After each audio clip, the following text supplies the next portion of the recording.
جس کا نام ہے جنگ احد۔ تاریخ اسلام کی یہ دوسری عظیم جنگ ہے۔ پہلی جنگ بدر جو یہاں سے 170 کلومیٹر کی دوری پر ہے، وہ اسلام کی پہلی جنگ تھی، اور اللہ تبارک و تعالیٰ نے اس جنگ میں مسلمانوں کی وہ کامیابی عطا فرمائی، وہ فتح و نصرت عطا فرمایا کہ صرف 313 صحابہ کرام نے مل کر 1000 کفار نے مکہ جو مکہ شریف سے اور بدر کے مقام پر پہنچے تھے ان کو شکست خار کیا، اور ان میں سے 70 کافر مارے گئے، 70 کو قیدی بنا لیا گیا، باقی لوگ اپنی جان بچا کر مکہ بھاگ گئے۔ اہل مکہ نے انہیں بڑا ذلیل کیا، بڑا رسوا کیا، تم مسلمانوں سے جنگ ہار کر آ گئے، تمہیں ڈوب مرنا چاہیے۔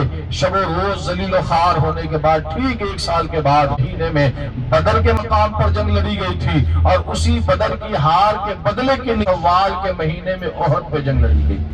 مقصد کیا تھا؟ مسلمانوں سے بدلہ لینا، ہے کہ نہیں؟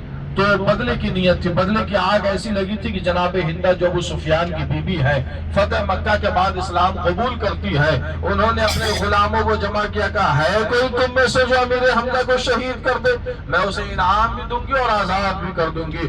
بڑے سارے غلام تھے، سب میں جناب حضرت وہب بن وحشی کھڑے ہو گئے، چونکہ اس وقت غلامی بھری زندگی تھی اور قید و بند والی زندگی تھی، اور آپ آزادی چاہتے تھے۔ کفاروں کے درمیان آپ کی زندگی گزر رہی تھی کفر کی حالت پر۔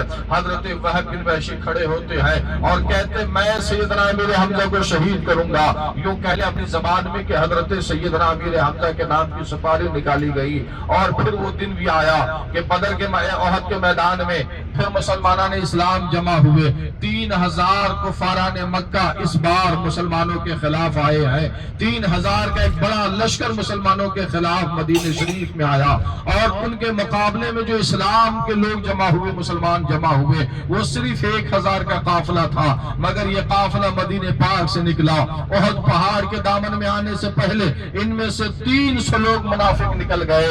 منافق یعنی اسلام، چہرہ اسلامی تھا، رنگ روپ اسلامی تھا، بات ان کی زبان پر اسلام کی تھی، مگر دل ان کا کافروں والا تھا، دل ان کا گستاخ رسول والا تھا۔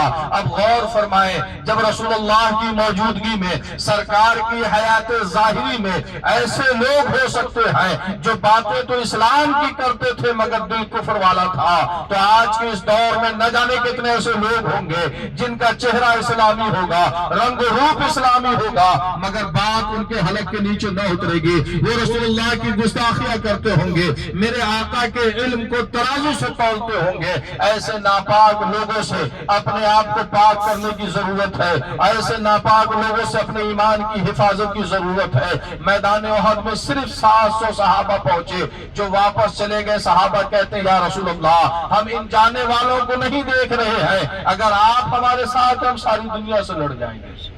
اور صرف 700 صحابہ میدان احد پہ پہنچے، مقابلہ شروع ہوا۔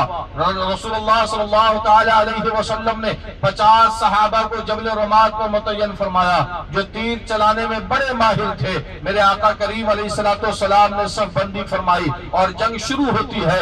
الحمدللہ مسلمانوں نے اس جوان مردی کے ساتھ مقابلہ کیا، اس بہادری کے ساتھ مقابلہ کیا کہ صرف 700 صحابہ کرام نے 3000 کافروں کو میدان چھوڑنے پہ مجبور کر دیا۔ وہ سب کے سب میدان چھوڑ کر بھاگ گئے۔ مسلمانوں میں خوشی کی لہر دوڑ گئی کہ اللہ نے ہمیں پھر فتح عطا فرمایا، اور اسی مسلمان مال غنیمت جمع کرنے لگے، اپنے تلوار میان میں ڈال چکے ہیں۔ اور ادھر حضرت خالد بن ولید رضی اللہ تعالی عنہ جو تھے وہ پہاڑ کے تھے، انتظار میں تھے، موقع کی تلاش میں تھے۔ آپ نے دیکھا جہاں 50 صحابہ کھڑے ہیں ان میں سے 40 صحابہ اتر گئے۔ حضرت خالد بن ولید رضی اللہ تعالی عنہ اسی قلعے کے پچھلے سائیڈ سے دوبارہ حملہ کیا، اور جو 10 صحابہ تھے وہ آخری سانس تک لڑتے لڑتے اسی مقام احد پر شہید، اسی مقام پر جو جبل روما ہے اس پر شہید ہو جاتے ہیں۔ اور پھر حضرت خالد بن ولید کا قافلہ میدان میں اترا، جو کافر بھاگ گئے تھے وہ بھی واپس آ گئے، اور پھر دوبارہ جنگ شروع ہو گئی۔ ایسا افراتفری کا ماحول بنا کہ ایک بدبخت ظالم و جابر شخص نے میرے کریم آقا علیہ السلام کے چہرے پہ پتھر مارا تھا، جس سے میرے رسول کے چہرے انور خون آلود ہوئے۔ آپ کے دندان مبارک کا کچھ حصہ اسی میدان میں شہید ہوا، اور ان کافروں کی کوشش تھی کہ رسول اللہ کو شہید کر دیا جائے، مگر پھر حضرت عبد الرحمن بن عوف اور دیگر صحابہ کرام نے اپنے ہاتھوں میں ہاتھ ڈال کر چین بنایا اور رسول اللہ کو اپنے گھیرے میں لیا۔ ادھر دوسرے صحابی رسول حضرت مصعب بن عمیر کی شہادت ہو جاتی ہے۔ حضرت مصعب کا چہرہ رسول اللہ سے تھوڑا ملتا جلتا تھا، کافر نے اس کا فائدہ اٹھایا اور اعلان کر دیا، لوگوں محمد ابن عبداللہ شہید ہو گئے۔ جیسی آواز اس میدان میں گونجی، رسول اللہ کی شہادت کی خبر صحابہ کے کانوں تک پہنچی، ان کے پیروں کے نیچے کی زمین نکل گئی، رسول اللہ شہید ہو گئے، میرے آقا شہید ہو گئے۔ اس ایک خبر نے مسلمانوں کی ہمت، پھر دیکھتے دیکھتے اس مقام پر ایک دو نہیں بلکہ 70 صحابہ کرام کی شہادت ہوتی، 70 صحابہ کرام اس مقام پر شہید کیے گئے، جس میں سیدنا امیر حمزہ، مصعب بن عمیر، عبداللہ بن جحش، عبداللہ بن جبیر، نعمان بن مالک و حنظلہ جیسے صحابہ اس مقام پر شہید ہوئے ہیں۔ بڑے ادب و احترام کے ساتھ سب لوگ نیچے جمع ہو جائیں اور ہم چل کر تمام شہداء کی بارگاہ میں سلامی پیش کریں گے اور دعا کر کے واپس آئیں گے۔ تو سب ایک ساتھ رہیں، آپس میں ایک ساتھ مل جل کے رہیں، ادھر ادھر نہ جائیے گا تاکہ میں وہاں چل کر آپ کو ان کے مزار مقدس کو نشاندہی کرا سکوں۔ آ جائیں سب لوگ نیچے آ جائیں۔